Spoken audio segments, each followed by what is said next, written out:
Bwana, heri ya Pasaka kwa Wakristo wote duniani, na kwa wale ambao sio Wakristo tunalala humo humo. Kikubwa zaidi ni kwamba tunawaombea Pasaka njema ikawe yenye furaha zaidi.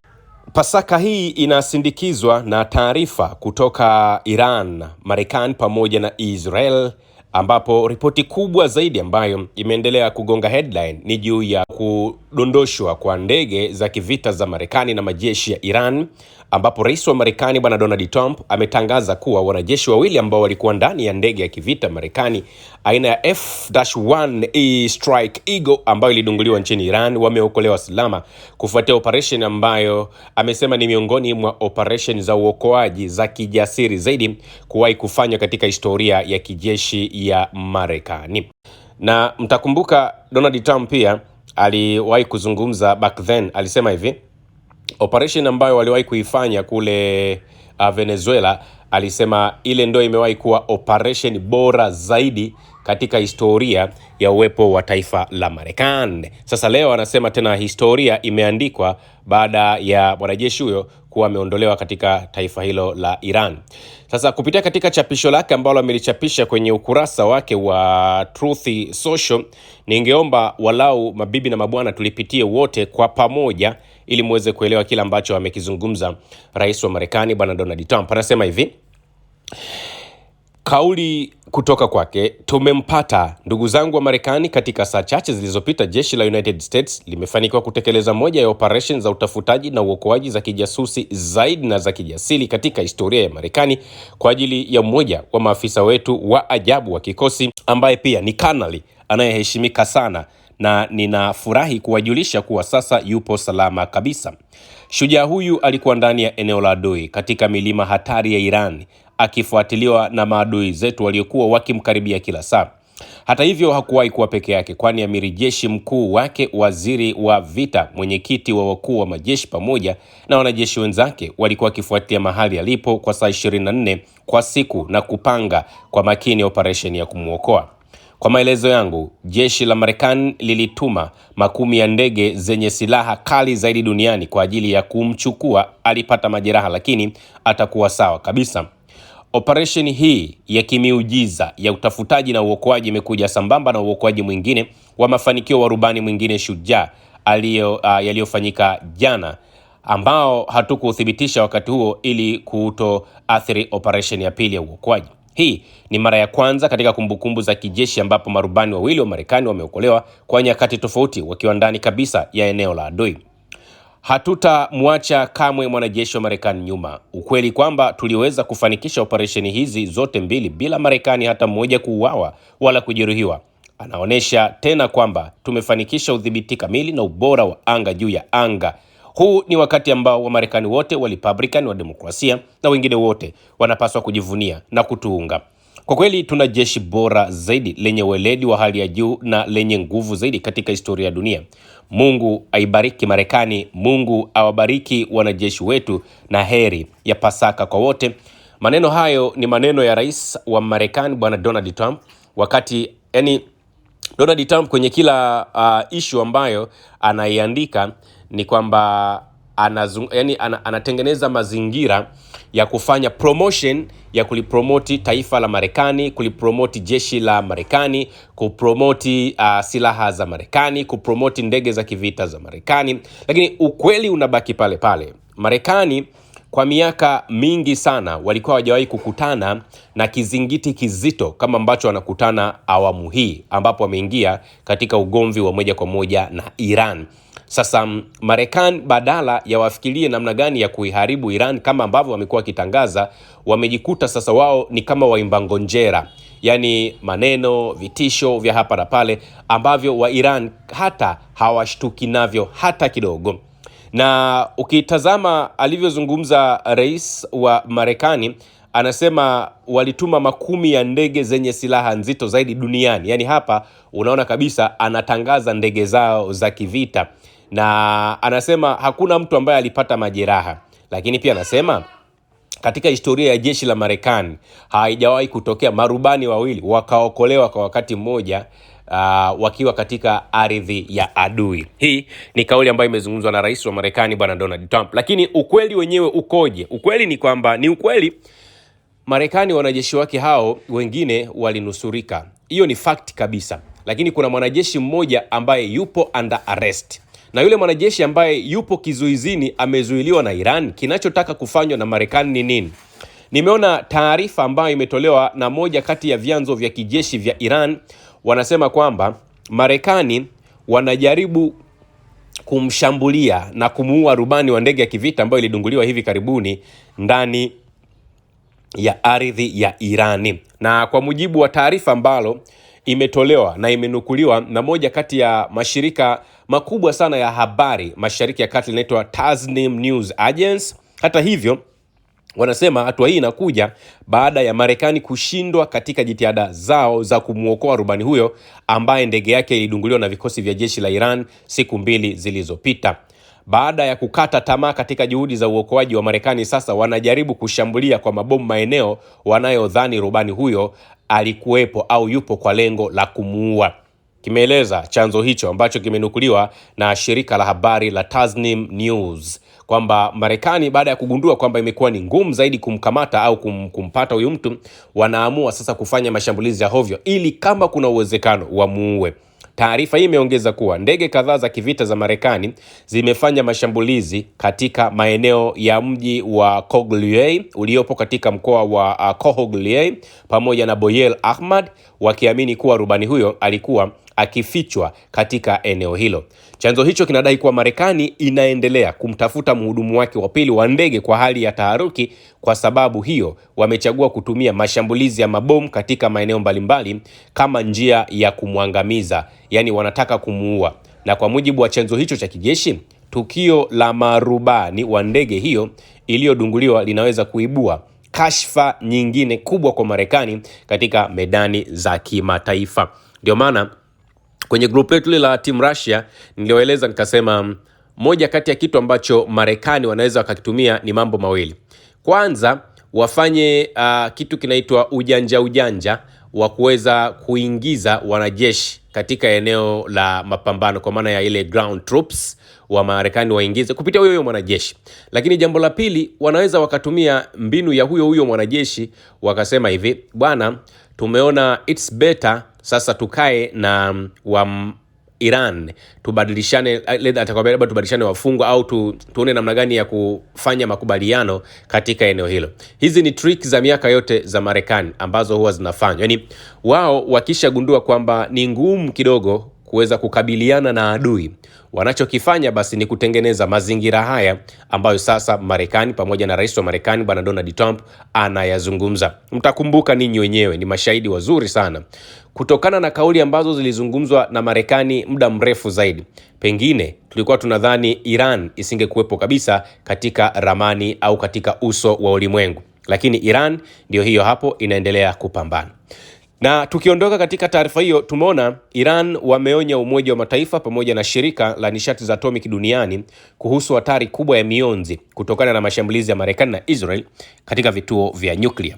Katika barua rasmi kwa Umoja wa Mataifa na wakala wa kimataifa wa nishati ya atomic IAEA, waziri wa mambo ya nje wa Iran Abbas Araghchi ameonya kuwa mashambulizi ambayo yanaendelea ya Marekani na Israel dhidi ya vituo vya nyuklia vilivyopo chini ya ulinzi wa nchi hiyo, hasa kituo cha nyuklia cha Bushehr, yanaweza kusababisha madhara makubwa ya kibinadamu na kimazingira.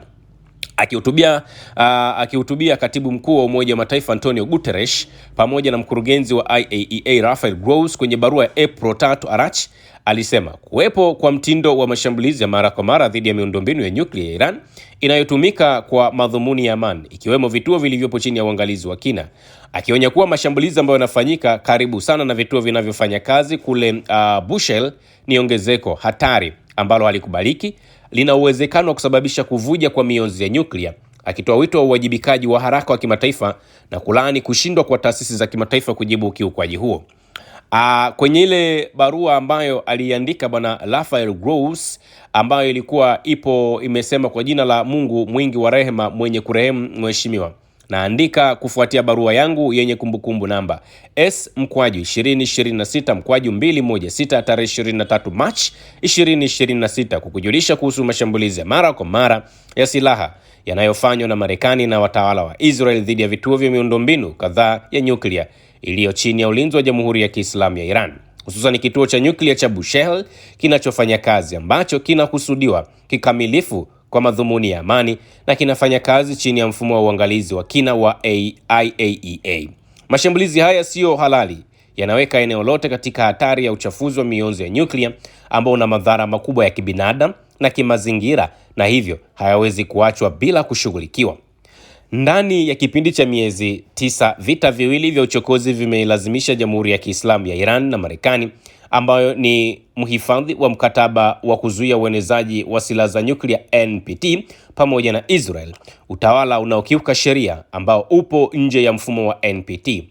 Katika matukio yote mawili, vituo vya nyuklia vya Iran vinavyotumika kwa amani vilishambuliwa na kulipuliwa, na kwa masikitiko makubwa, Baraza la Usalama la Umoja wa Mataifa, bodi ya magavana IAEA, mkurugenzi mkuu wake wameshindwa hata kulaani mashambulizi haya yasiyo halali, sembuse kuchukua hatua madhubuti ndani ya mamlaka yao ya kuzuia kujirudia tena kwa mashambulizi haya.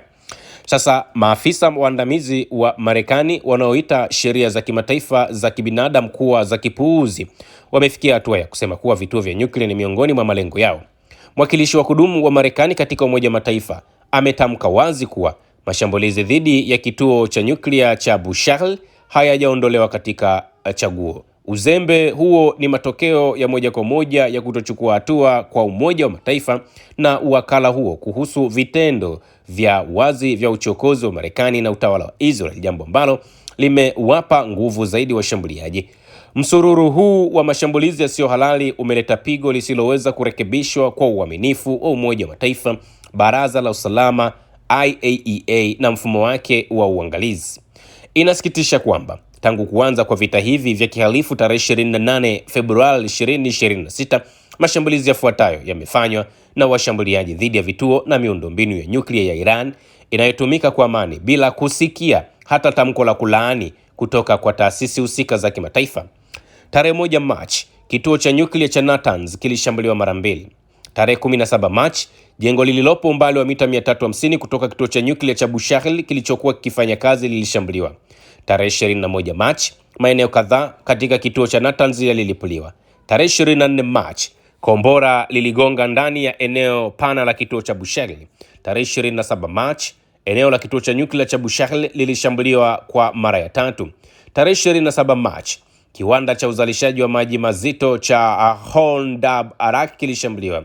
Tarehe 27 hiyo Machi, kituo cha uchakataji wa uranium cha Al-Danak Yazdi kililipuliwa.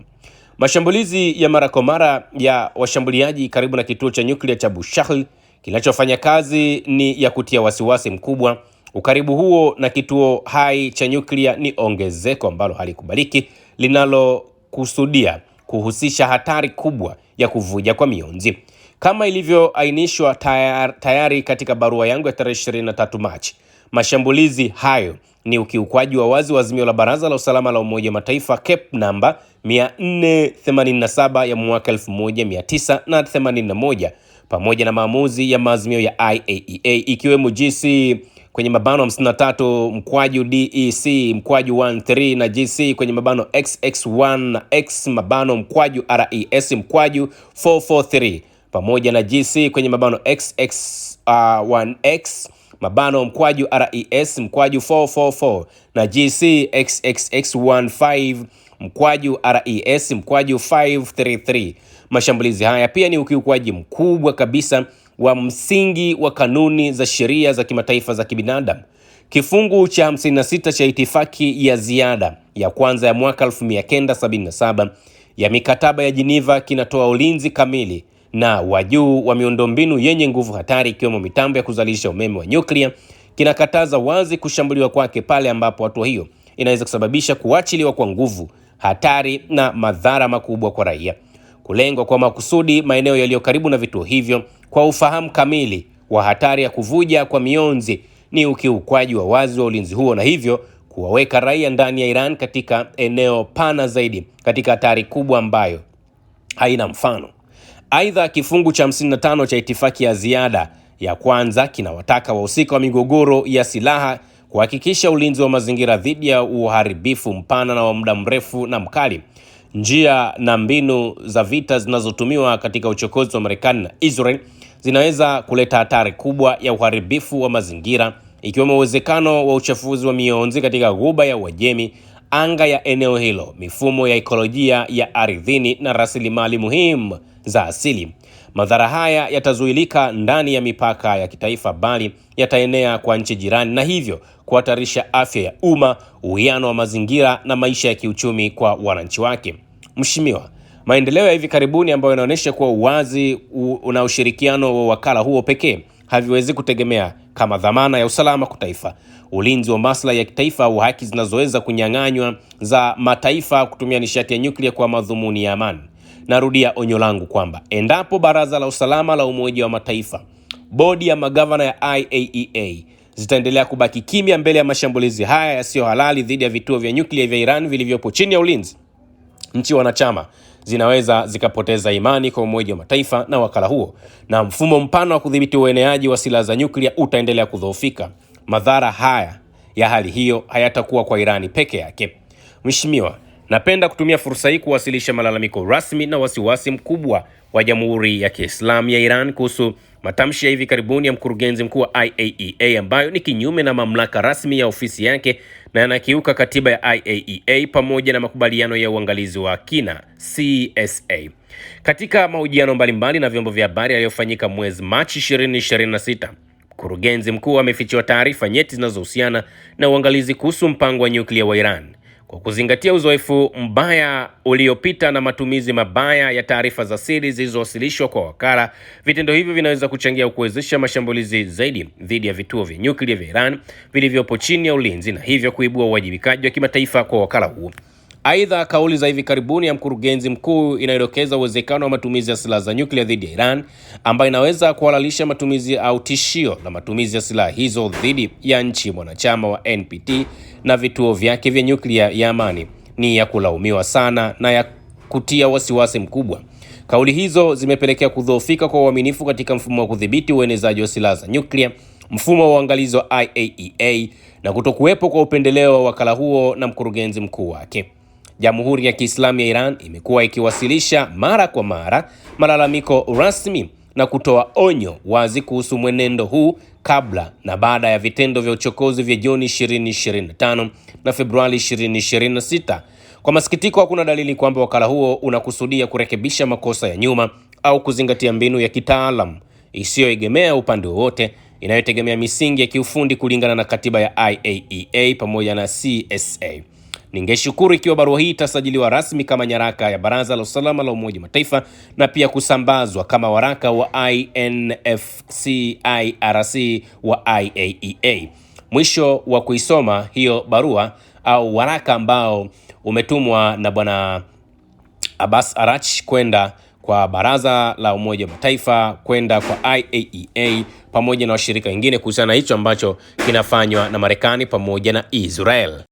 Usisahau kusubscribe, like na kubonyeza alama ya kengele